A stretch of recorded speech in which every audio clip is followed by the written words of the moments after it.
Nous arrivons donc au 58e cours sur le Likutei Hotzot, les conseils de Rabbeinu, la nourriture. Aliede maisonné des goufa, dayenu ta'avat achila ou shtia, du fait que l'homme doit se nourrir, et s'il se nourrit, comme on l'a dit, de manière exagérée, et qu'il a donc un gros appétit pour la nourriture et la boisson, nirglash maisonné de nishmata. À cause de ça, sa nourriture spirituelle s'affaiblit. C'est-à-dire qu'il a moins le désir d'étudier la Torah, de prier, etc. Pourquoi souvent nous n'avons pas tellement le désir de prier, c'est difficile de prier? Parce que nous sommes trop matériels. Comment savoir si on est trop matériel? La première chose, nous dira Rabbeinu, et c'est la chose la plus importante, c'est le désir de manger. Puisque c'est un désir instinctif, l'homme a besoin de manger pour vivre. Mais il ne doit pas vivre pour manger, c'est tout le problème. Donc dès l'instant où l'homme est dominé par son désir de manger et de boire, à ce moment-là, il affaiblit son désir spirituel. Et à ce moment-là, il endommage la crainte qui est représentée par une bonne odeur.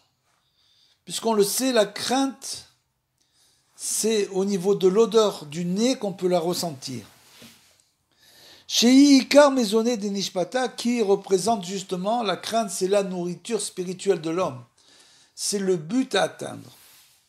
La crainte divine, c'est le but à atteindre. L'homme est tellement près de Hachem, il ressent tellement la promiscuité avec Hachem Itbarach, qu'à ce moment-là, il a la crainte de Hachem. Ça s'appelle Boshet Panim. Un homme qui a la honte sur le visage. Comme disait le roi David, la honte de mes fautes est tout le temps sur mon visage. C'est ça la crainte. C'est de comprendre que nous avons beaucoup à nous faire pardonner.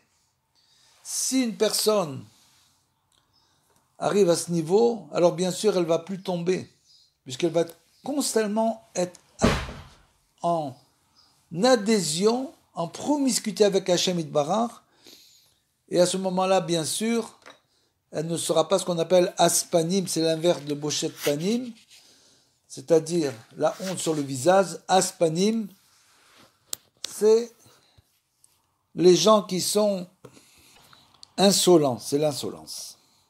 Aliede shemekablim tochacha me'atzadik ha'emet sheyachol lechiach et Israël karaoui, du fait que nous recevons les remontrances du tzaddik ha'emet qui peut faire des remontrances au peuple d'Israël comme il se doit. Difficile à comprendre.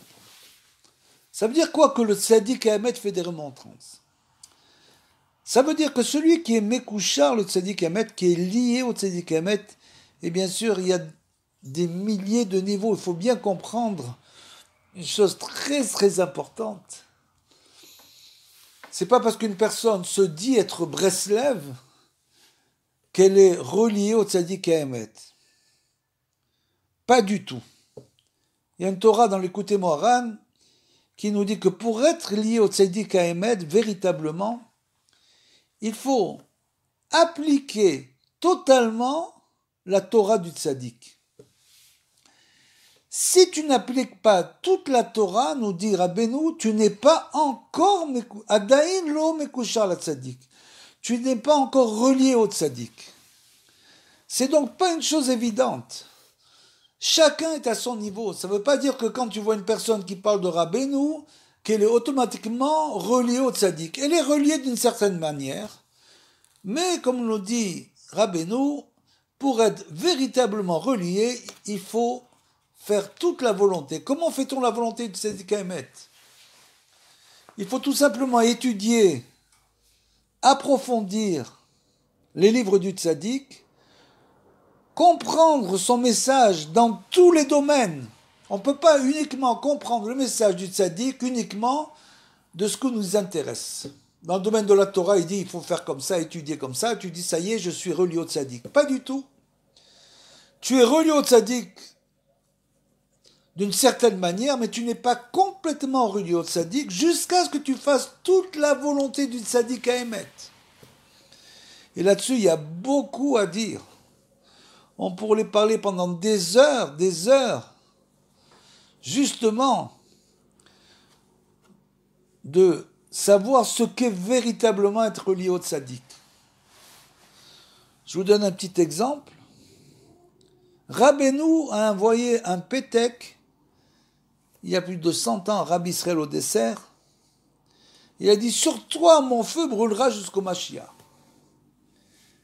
Qu'est-ce que ça veut dire? Sur toi, mon feu brûlera jusqu'au Mashiach. Sur Rabbi Israël au dessert à Kadosh, le feu du tzaddik à Emet va brûler jusqu'au Mashiach. Ça veut dire quoi? Il faut chercher, il faut comprendre. Bien sûr, il faut approfondir. De dire qu'il ne s'est rien passé, ce pétek-là, c'est un pétek. Pour quelle raison il l'a envoyé? On ne sait pas. Ça veut dire qu'on n'est pas encore relié au tzaddik Emet, à sa hashgacha. Le tzaddik Emet, c'est celui comme Moshe Rabbeinu, qui est l'intermédiaire entre Hachem et nous, et en quelque sorte, il va diffuser sur nous une hashgacha, une providence divine particulière à la génération. Ça veut dire ça, être relié au tzaddik, c'est être complètement relié à la hashgacha, à la providence qui va passer par le tzaddik. Et donc, dès l'instant où une personne est reliée, chacun son niveau bien sûr, elle va recevoir des remontrances du tzaddik. Ça veut dire quoi des remontrances? Il descend ici dans ce monde et il commence à nous parler. C'est tout simplement que dans notre vie, il va se passer des événements, quand il nous relie au tzaddik, des événements qui vont nous guider. Là, ça ne se passe pas comme il faut, donc tu sais que ce n'est pas la bonne voie. Et par contre, ici, ça se passe mieux. Donc le tzaddik te guide, nous guide véritablement dans notre vie, à travers les événements, les remontrances qu'il nous fait, et grâce à ça, on arrive à diriger notre vie d'une autre manière, changer la direction de notre vie. Si une personne est totalement fermée sur certaines choses, par exemple, même si elle est reliée entre guillemets au tzaddik Emet, à ce moment-là, elle ne sera reliée qu'en partie au tzaddik Emet.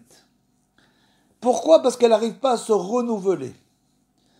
Tous les actes qu'elle fait, c'est chaque jour les mêmes actes. Elle n'évolue pas dans la pensée.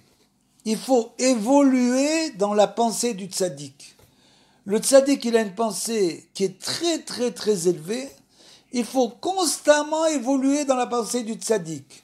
Si tu n'évolues pas, tu t'appelles un zaken, un vieux, tu es un homme vieux. Et Rabbeinu nous dit que tous ceux qui sont des skenim chez Bador, les anciens, les vieux de la génération, ce sont des gens qui ne changent pas leur Torah et qui sont reliés au Metzar Anachash, au front du serpent. Pourquoi? Parce que c'est un gamme, c'est une faute de ne pas vouloir sans arrêt évoluer. Et on devient comme un vieillard, et ça ne dépend pas de l'âge. Ça dépend de la manière de concevoir la Torah. C'est pour ça que Rabbeinu nous dit que le Baal Teshuva, c'est celui ou le guerre, ou le converti, c'est la même chose.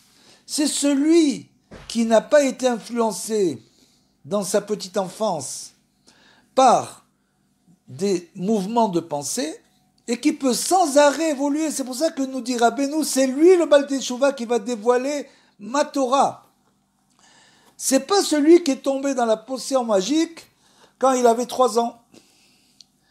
Et c'est ça que nous dira Rabbeinu, dès cet instant, l'homme reçoit les remontrances du tzaddik Emet, Ve'aliedeze megavrim mezoneh de nishmata, et grâce à ça, il va pouvoir changer, renforcer sa nourriture spirituelle, qui va évoluer sans arrêt, à maisonner des gouffas, sur toutes les ta'avot, c'est-à-dire sur toutes les passions corporelles.